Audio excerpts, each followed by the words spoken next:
This is happiness, to be everything at once. Be unblinded, be unlearned, be unbridled and unburned.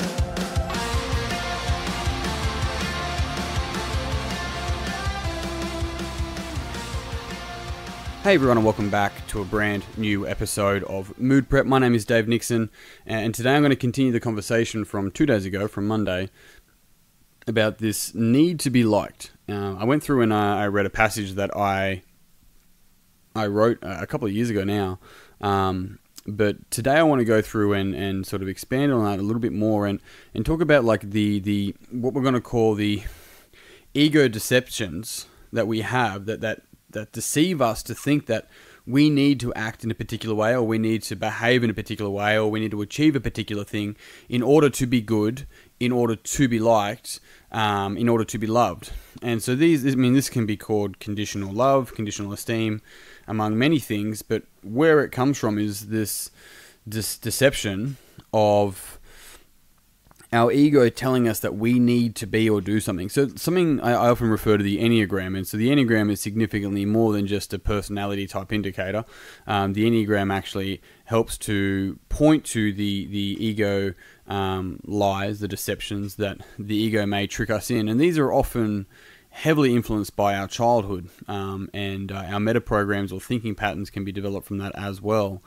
Now, the interesting thing about it is that so many of them just run unconscious. So often, if I have this frame of like I want to be a good person, and I want to be, if I'm liked, I'm a good person, then one of the challenges of that is that I may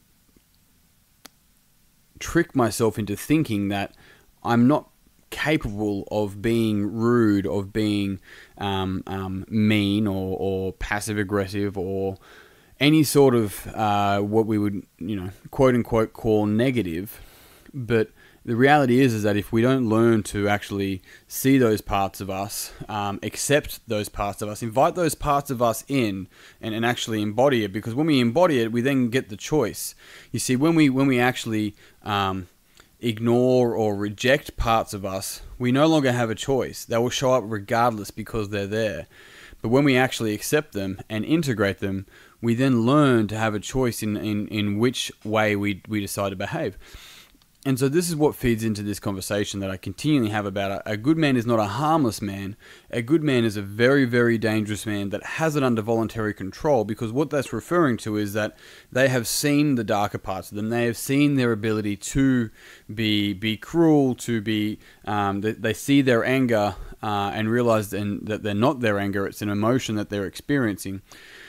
And they're seeing all these things. They see their ability, their desire to be liked, which is presupposing that they themselves, as they are not good enough, more often than not. And that they need to be accepted still because they don't accept themselves.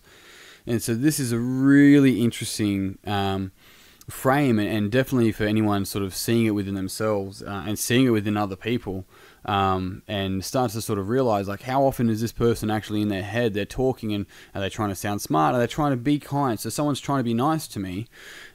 Is that because they want me to think that they're a nice person? It's like, if that's the case, it's like, well, that person, they may be nice, but if they're trying to be nice so that I think they're nice, that's not very nice. Just be as you are. And I'll make my decision as I am, because you could do whatever, you could do everything, and I could still not like you, right? You're always someone's fuckwit. And when we understand that we're always someone's fuckwit, that, people are going to judge regardless. We're not in control of people's judgment. Wouldn't the world be better if people didn't judge? I'm like, oh, that's an interesting judgment. It's like, there's utility to judgment. There's utility to worst case scenario. There's utility to all of this. The thing is that when it has us, it's really fucking different compared to when we actually can see it and we've integrated and we choose to utilize that frame, that program, that type of thinking in the moment. But it's interesting because more often than not, it can feed back to this idea of needing to be liked. It's like, well, where does that come from? Often, like I mentioned earlier, it often comes from a lot to do with childhood. But fuck me, it's so variable about what can happen. Here's an example of something that I spoke about with an intern today around good and bad, right? You're at a workout. It was based on a workout. And so, let's say I write a single workout and someone's like, oh, that was a great workout. Like, it fucking smashed me, right? And it's like, I just got punished in that workout. It's like, okay, so what could be happening in this situation? Because the key word there is could. Some people like to train hard, but some people also like to abuse themselves with exercise. And so what happens with that? It's like, well, maybe they grew up thinking that, they themselves should be disciplined. They deserve to be punished when they've eaten, when they've been naughty, right? And then they've also then associated eating fast food, maybe a dinner out and a couple of drinks as being naughty, and so they should be punished.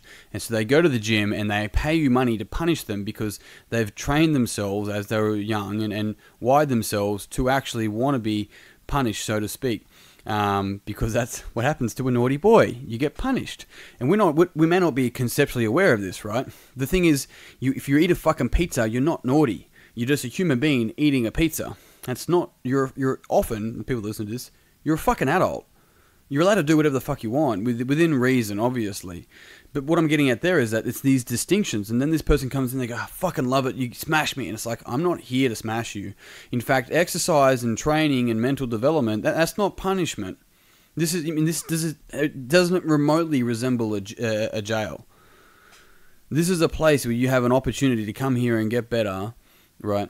And so sometimes, let's say we have a trainer or a coach that doesn't know how to deal with this, and they actually value being liked by the clients more than they value getting the client's results, right?